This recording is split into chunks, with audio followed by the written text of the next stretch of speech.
Wind Down Wednesday. You know, it's been warming up a little bit. This song that I'm going to share tonight, I should have shared like 2 weeks ago because of the title of it. But I came across it and I really like the melody. It also instructs on the arrangement to play it as if I'm watching the waves.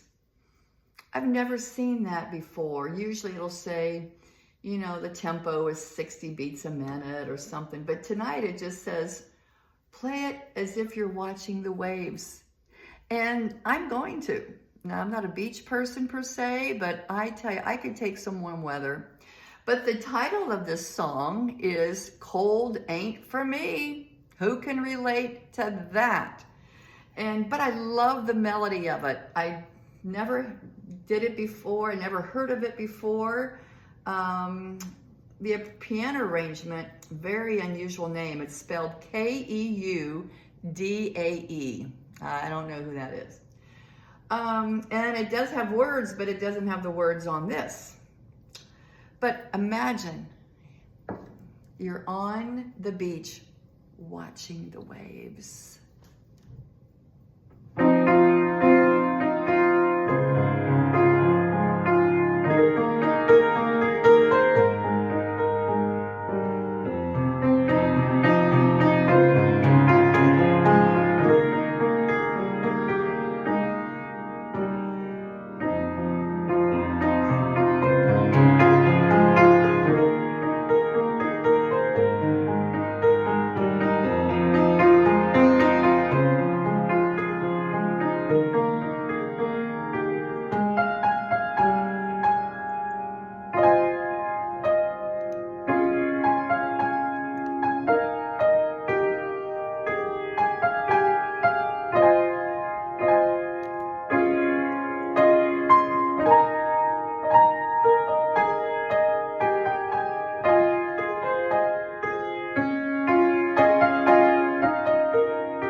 me. I was listening to that song and I almost could picture when it really was getting dramatic, where the waves were crashing, and then when it was more calm, the waves were going back. And I don't know, I just enjoyed that. I hope you did too. Enjoy your evening.